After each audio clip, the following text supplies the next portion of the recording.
Hello students, welcome to परम ma'am class. आज हम जियोमेट्रिक ऑप्टिक्स का नेक्स्ट टॉपिक करने वाले हैं, that is system of matrix. I hope previous topics को आपने अच्छे से पढ़ा होगा, क्योंकि जो प्रीवियस टॉपिक हैं वो एक दूसरे से कनेक्टेड है। ठीक है, तो शुरू करते हैं सिस्टम मैट्रिक्स। सिस्टम मैट्रिक्स के अंदर हम हॉल ऑप्टिकल सिस्टम की स्टडी करते हैं, जिसके अंदर दो फिनोमिना आते हैं। First is translation and second is refraction. इसके बारे में हम अपनी प्रीवियस वीडियोस के अंदर स्टडी कर चुके हैं। ट्रांसलेशन क्या होता है एंड रिफ्रैक्शन क्या होता है। फॉर एग्जांपल देखो सिस्टम मैट्रिक्स को कैसे लिखते हैं। यहाँ पे हमने एक सरफेस लिया फर्स्ट, एंड यहाँ पे हम ले रहे हैं सेकंड सरफेस। ठीक है, यहाँ से हमने एक रे पास कराई, तो ये जो रे कहलाएगी वो कौन सी होगी? इंसिडेंस। इसको हम ट्रांसलेशन की तरह लेंगे, और ये जो है वो क्या कहलाएगी? रिफ्रैक्शन। ठीक है, और जब ये यहाँ पे ट्रैवल कर रही है तो इसको हम क्या बोलते हैं? इमर्जेंट रे बोलते हैं।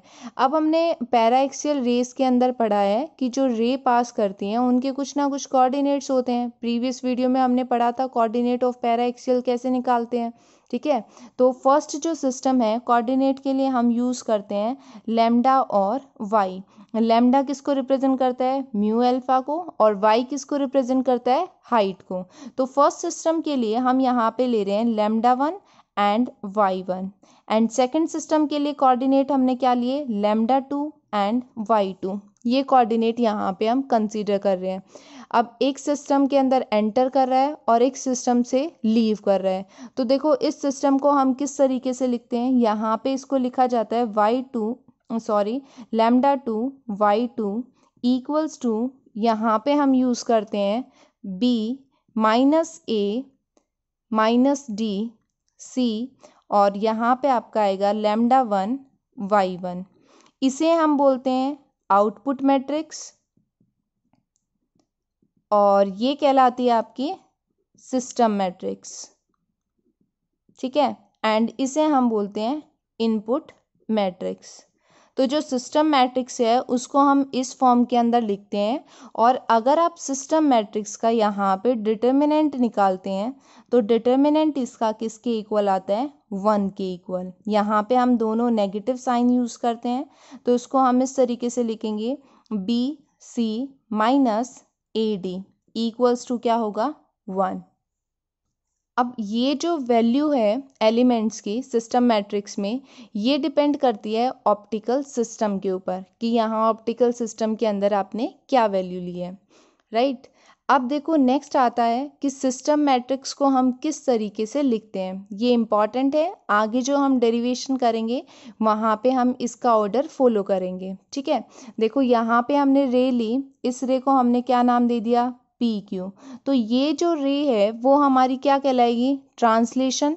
तो यहाँ पे हम ट्रांसलेशन मैट्रिक्स लेंगे, तो इसके लिए हम यूज़ करेंगे TM1। T for translation, M for matrix, और 1 जो है फर्स्ट के लिए आ जाएगी। और इसका रिफ्रैक्टिव इंडेक्स हम ले रहे हैं μ1, यहाँ पे म्यू ले लिया और यहाँ पे हमने फिर से μ1 ले लिया। अब देखो ये तो ट्रांसलेशन हो गया। अगर इस पॉइंट के ऊपर हम चेक करेंगे तो ये जो है वो रिफ्रैक्शन की तरह एक्ट करेगा, तो रिफ्रैक्शन एट Q पॉइंट। तो यहाँ पे मैट्रिक्स को हम लिखेंगे RM1 की फॉर्म में। ठीक है, ये हमारा सिस्टम यहाँ तक फॉर्म हो गया। अब देखो नेक्स्ट अगर हम ये वाला सिस्टम लेके चल रहे हैं तो इसको हमने रे को नाम दे दिया है R। तो ये जो QR है ये किसकी तरह एक्ट करेगी? ट्रांसलेशन की तरह। ट्रांसलेशन के लिए हम यहाँ पे लिखेंगे TM2। ये फर्स्ट रीजन के लिए थी, ये सेकंड रीजन के लिए थी। अब R पॉइंट किसकी तरह एक्ट करेगा? रिफ्रैक्शन। तो इसको हम यहाँ पे क्या लिखेंगे? रिफ्रैक्शन के लिए RM2, और ये वाली जो है यहाँ पे आपकी क्या कहलाएगी? वापस से ट्रांसलेशन। तो इसको हम लिख देंगे TM3। तो सिस्टम मैट्रिक्स का जो ऑर्डर होता है वो इस तरीके से लिखा जाता है TM3 RM2 TM2 RM1 TM1। इस फॉर्म में इसको हम लिखते हैं। ये ऑर्डर जो है वो बहुत ही इंपॉर्टेंट है, इसी ऑर्डर का यूज़ करेंगे हम आगे डेरिवेशन निकालने के लिए। अब हम मैग्नीफिकेशन के बारे में पढ़ते हैं। देखो यही वाला टॉपिक, ये जो हमने लिया था, अगर इसी को हम सॉल्व करते हैं तो सॉल्व करने के बाद हम इसको ऐसे लिखेंगे लैम्डा 2 वाई 2, आउटपुट को एज इट इज़ लिखा, इसको सॉल्व कर रहे हैं, b को λ1 से मल्टीप्लाई करेंगे, b λ1 आ जाएगा। देन उसके बाद a को y1 से कराएंगे, माइनस a y1 आ गया। देन हमारे पास आ जाएगा माइनस d λ2 प्लस यहाँ पे क्या आ जाएगा c y1। तो हमारे पास ये मैट्रिक्स फॉर्म हो जाएगी सिस्टम और इनपुट का प्रोडक्ट की फॉर्म में। अब देखो इस मैट्रिक्स से λ2 की वैल्यू जो है वो क्या फॉर्म होती है, b λ1 माइनस a y1। इसको हमने कंसीडर कर लिया इक्वेशन नंबर 1।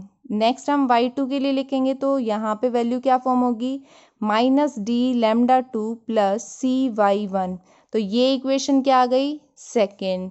अब देखो यहाँ पे हम कुछ स्पेशल केसेस लेंगे।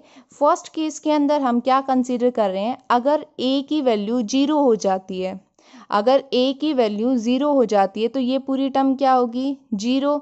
तो λ2 जो है वो किसके इक्वल आएगा, b λ1, इसके इक्वल फॉर्म हो जाएगा, ठीक है। और यहाँ पे जब b की वैल्यू लिखेंगे तो क्या फॉर्म होगा, λ2 अपॉन λ1। अब लैम्डा की जो वैल्यू हमने यहाँ पे पढ़ा था किसके इक्वल होती है, म्यू अल्फा के इक्वल होती है। तो इसको हम यहाँ पे लिखेंगे μ1 फॉर द सेकेंड सिस्टम, यहाँ पे बन जाएगा λ2 फॉर द सेकेंड μ1, और यहाँ पे आ जाएगा α1। μ1 से μ1 कैंसिल हो गया, तो b किसके इक्वल आया, α2 अपॉन α1। तो ये α2 जो है वो किसको रिप्रेजेंट करेगा, angle subtended by the image, जो इमेज बन रही है उससे जो एंगल बन रहा है उसको, और ये रिप्रेजेंट करेगा जो एंगल बन रहा है ऑब्जेक्ट की हेल्प से। तो इसे हम क्या बोलेंगे, एंगुलर मैग्निफिकेशन। आपने पढ़ा होगा प्रीवियस क्लासेस के अंदर एंगुलर मैग्निफिकेशन के बारे में। ये रिप्रेजेंट करेगा इमेज से जो एंगल बन रहा है, और ये रिप्रेजेंट करेगा जो ऑब्जेक्ट से बन रहा है। अब नेक्स्ट केस, अगर हम यहाँ पे b की वैल्यू 0 ले लेते हैं तो b के केस में ये 0 हो जाएगा। λ2 की वैल्यू किसके इक्वल आ जाएगी, माइनस a y1 के इक्वल। तो यहाँ पे जो y1 का साइज है, ऑब्जेक्ट का साइज, वो फिक्स रहेगा और सभी रेज जो हैं वो सेम एंगल से इसके ऊपर आएंगी, और उनका जो पाथ होगा वो कैसा रहेगा, पैरेलल रहेगा, ठीक है। नेक्स्ट थर्ड केस इसके अंदर, अगर हम c की वैल्यू 0 ले लेते हैं, c की वैल्यू हमने अगर 0 ले ली तो y2 किसके इक्वल आएगा, माइनस d λ2, इसके इक्वल फॉर्म हो जाएगा यहाँ पे, ठीक है। तो इस कंडीशन में y2 जो है वो इंडिपेंडेंट है y1 के साइज के ऊपर, इमेज के साइज पे वो डिपेंड नहीं कर रहे हैं, ठीक है। नेक्स्ट फोर्थ कंडीशन, अगर हम d की वैल्यू को 0 लेते हैं, अगर हम d को 0 लेते हैं तो इस कंडीशन में जो y2 है वो किसके इक्वल आ जाएगा, c y1 के इक्वल आएगा। अब यहाँ से हम c की वैल्यू निकालेंगे तो क्या आएगा, y2 ओवर y1। y2 किसको रिप्रेजेंट कर रहा है, हाइट ऑफ इमेज, और y1 किसको रिप्रेजेंट कर रहा है, हाइट ऑफ ऑब्जेक्ट। तो ये भी हमारी क्या कहलाएगी, मैग्निफिकेशन। ये हाइट की फॉर्म में कहला रहा है, और ये जो हमने निकाला था वो किसकी फॉर्म में कहला रहा है, एंगल की फॉर्म में, यहाँ पे आ जाएगी ऑब्जेक्ट की। आई होप ये टॉपिक आपको क्लियर हो गया होगा, सिस्टम मैट्रिक्स को हम कैसे लिखते हैं। अगर आपको कोई भी डाउट है तो आप कमेंट बॉक्स में लिख सकते हैं। Thank you for watching my video.